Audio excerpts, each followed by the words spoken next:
one of them, and I am not married to another one of them.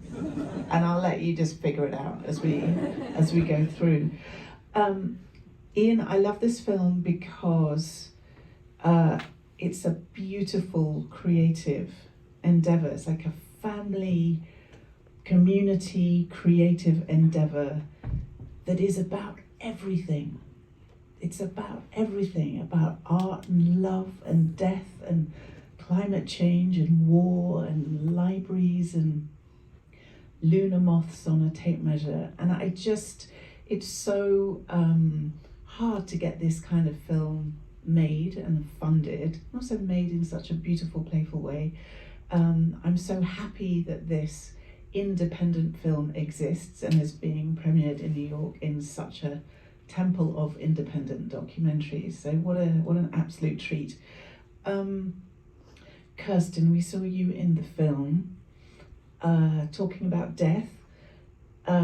People may know you as but firstly, a kind of legend in cinematography, in non-fiction cinematography, also as a director of Camera Person 2016, and among other things, Dick Johnson is Dead, which is still viewable on Netflix, the world's archive.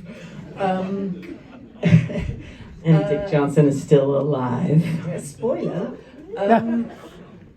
So I don't know why you're sitting down, because I've got a job for you.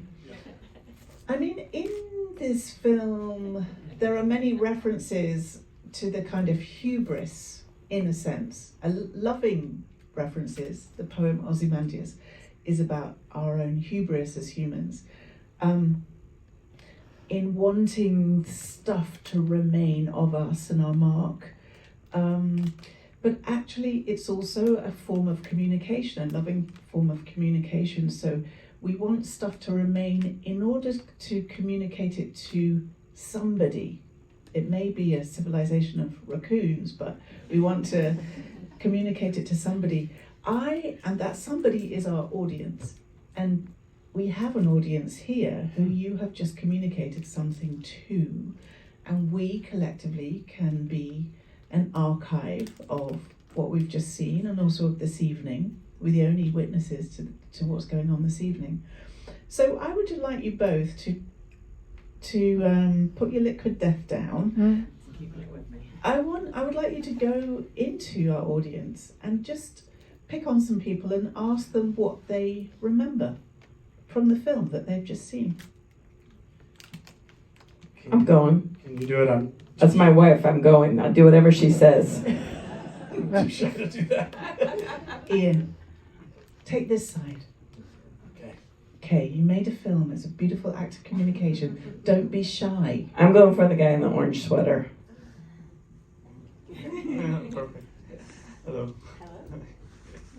So what do you, just now, what's the thing that stayed with you, just from what you've just seen? Well, so first of all, my name is Amin. I'm a neuroscientist, and I think the part that kind of resonated with what I'm doing is the part that was talking about, how things are stored in the brain and how memories are kind of dynamic, and it's kind of different from the way that the memories are stored in like hard drives. So our memories have a purpose, kind of evolutionarily speaking. So they're kind of made to like help us for our decision making, for our survival. So that I found kind of fascinating, but also I think the whole movie was really fascinating. So, it kind of made me think about a lot of things that, I don't normally think about. So. Yay! Yeah. Okay, that's a great one. Ian, come on, you can do it.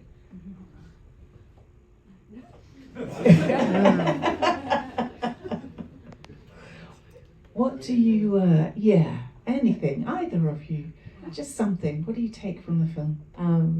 I think I took a lot of things from the film, and it made me think deeply. I think that one moment, I think you were speaking, and you were saying that when a camera's in front of us, it brings the future into the present, and we act as if, or what I took from it is that we act how we want to be perceived in the future. Yeah. And it made me think a lot about social media and how we change ourselves and contort ourselves in order to look different. Yes. Also, there is a cave in Romania that I can go and listen to music and see bats fly around, so I'll be looking that up. Yeah, but did you see how much bashing there was? It was like so deep. I don't think we step over there. I think Okay, good. You just keep that. You keep that.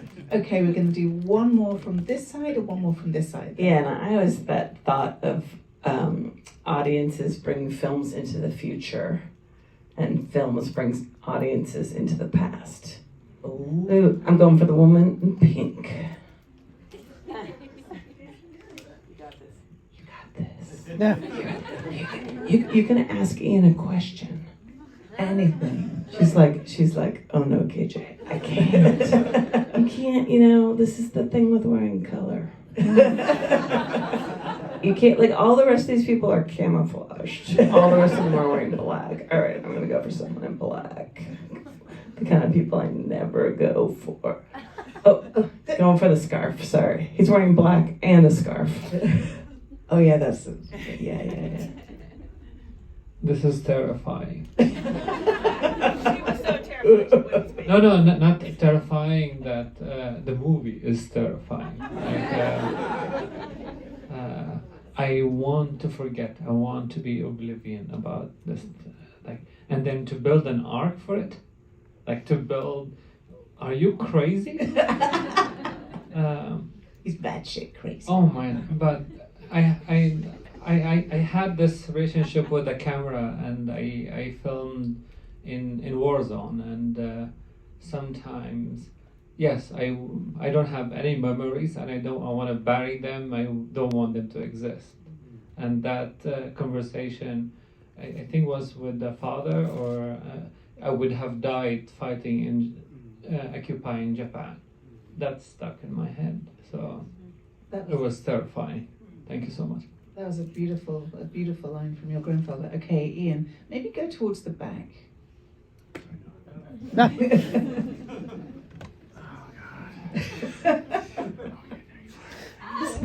I always think it should be the audience doing the answers and the filmmakers asking the questions, because I'm totally into this. Yeah. Well, I love the film. Thank you for being here, Ian. That moment where I don't remember who it was, but he was speaking about how we could be completely forgotten within a relatively short time span. I don't know. I get there was a real depth of his understanding of that, that was really part of who he was, and yeah, I really enjoyed listening to him hear that, and for me it was actually kind of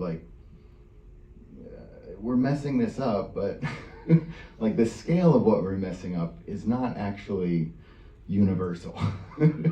So I actually found that reassuring, even though it was kind of presented as a scary fact.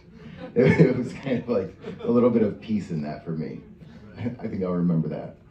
I love that. I have the same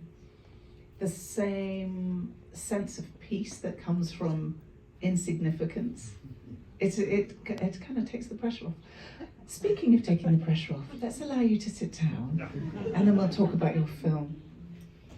I can tell you something more terrifying than the movie. Ian's dad's basement. Tell us about your dad's basement. The Undercroft. The Undercroft. That's what it's referred to.